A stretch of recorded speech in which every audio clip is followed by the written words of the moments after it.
Right about now, you're probably wondering, why the heck is there less than a $50 optic on almost a $3,000 rifle? Well, if you were a little bit patient, I would tell you. That's why I'm here, to tell you about this optic and why it's on this rifle. And you need to understand, a SCAR17 treats optics a lot like that girl that was really, really nerdy and guys didn't pay attention to her. And then all of a sudden at 18 years old, she became a double D cup. Yeah. This rifle treats optics like she treats men. Just destroys them. So anyway, the company sent me this optic so I could test it out and see what I thought of it and shoot a review video. So I figured I'd start off with just doing a mag dump. I'm really irritated here because I looked outside and it was raining. And I'm like, oh man, this is going to be like Point Break when Keanu Reeves qualified.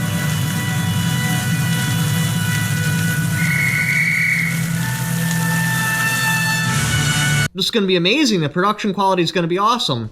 Literally, as I started recording, it stopped raining. I was actually considering green screening in rain. So we start off with a mag dump.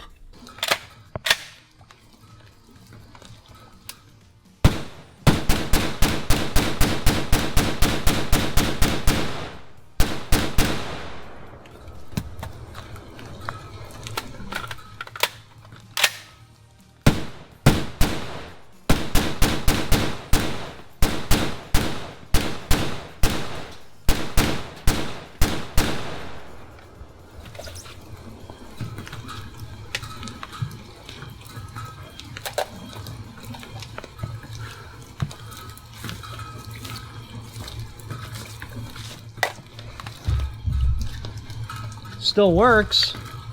Surprisingly, I didn't actually see that one coming. It held for 2 mag dumps, which is actually pretty impressive. I expected maybe halfway through the first mag, the little red dot would just go dark. So that's pretty cool. What you should know about this optic, it's got multiple different reticles, which is just a terrible idea on a serious rifle anyway, because you want to memorize your reticle so you know your holdovers, etc, etc, etc. It gets worse. When you switch between these two optics, it must have some sort of cylinder that rotates, because as you switch through it, I zeroed it on just the plain red dot. And then I flipped up my iron sights so I could track if it moves or not, and it does. With the iron sights up, if I flip to this one, it moves over. My iron sight would be right about... Boom. So I just co-witnessed it, and this is realistic on about what it moves. It's probably like 5 to 10 MOA. If I switch to this optic, because it would go this optic, this optic, this optic. I'm zeroed on that one, so if I switched over, my point of aim would move over. If I switched over, it would actually move over 2 spots, and it kind of does it like a smiley.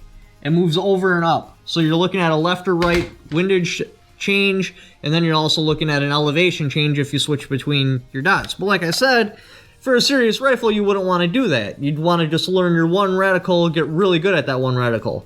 Now, like on a 22, at like shooting at 10 yards or so, it kind of makes sense.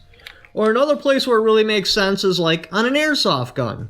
So I can already see how it would play out. Like, you're playing airsoft, just crack, like, oh my god, right in the... Look around. No ref seen that. You missed! Alright, this guy's going down. Alright, we got Navy SEAL, Green Beret, Army Special Forces. No, what this calls for is a tactical response. Ditch right over there. I'm going to hide in and then sneak up on him. It's on. I'm going to shoot you in the face. And then it kind of makes sense that you have different optics because an airsoft gun shoots what, like 25, 30 MOA? So then it kind of makes sense. But does this or does this not work? Yes, after running on the SCAR, I can press power right now, and it will in fact light up. What I would actually do if I purchased this is I would pick the reticle I like, because like it doesn't even positively click in. It just randomly moves through it. And even when I wiggle it, I made a little video I'll show you right there. you can see the MOA shift. So I'd probably pick a reticle and then just like flip it upside down and inject Gorilla Glue into there, because that expands when it dries, so it'll seize it into place. And then maybe it would work. I mean, you'd really have to try it out. Because like even right here, I was trying to reproduce my snapshot so I could see how much faster I am with a bead sight over a red dot. The times are accurate, but I'm not actually hitting the target because I thought my holdover would have been high. So I'm like, oh, I'm closer, so it makes sense, you know, I'm going to hit lower. Or no, I did that backwards. I thought I would have been hitting high, so I was aiming at the bottom of the target. And I should have been aiming high, so I was missing the target, but still, like, I have a clean sight picture, so those times are valid.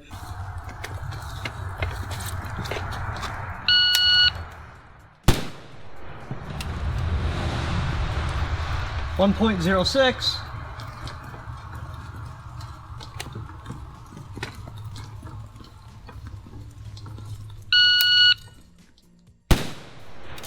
Damn it. 1.79.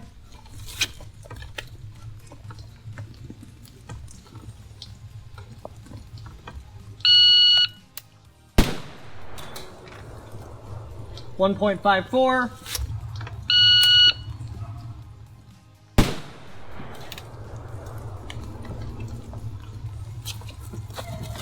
2.49.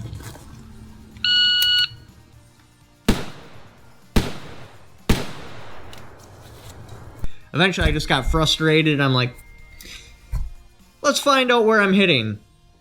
So anyway, that happened.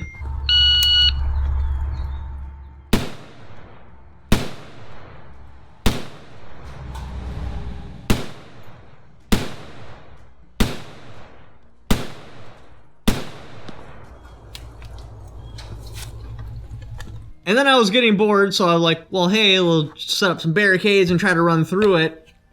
And as you notice, my gun will malfunction. What had happened is when I dug into the dirt, it actually knocked the base plate off this magazine. What's truly impressive is I still fired, what, like another 8 rounds after this base plate was missing and the spring was hanging out.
So let's get down to the brass tacks. Would I or would I not recommend this optic? Honestly, no. Especially not for a rifle like this. Yes, for a 22, it'll probably be fine. Maybe a 223, something without recoil. Because even when I was shooting it, the recoil was making because I was shooting it with the irons up so I could track any sort of sight movement. And yeah, even just the recoil was kind of making my point of aim dance around. That would probably go away if you Gorilla Glued this tight, but I don't know that for a fact. So I will be giving this optic away on my Patreon. Also, if you're a Patreon member, check, because somebody won the operator starter kit, and I messaged the person, and I tagged them in the post, but they never got a hold of me. I don't want to move on and give it to someone else if there's not a reason that you don't want the kit. If you don't want the kit, just let me know and I'll give it to someone else, but I don't want to get, like I said, I don't want to give it to someone else if you still want the kit. If you'd like to help support the channel, click on some more videos up here. Click on my Patreon link. Otherwise, go to the description. Go to my gun streamer. There will be a link where you can purchase this if you're interested in it. Thank you for watching. Don't forget to subscribe.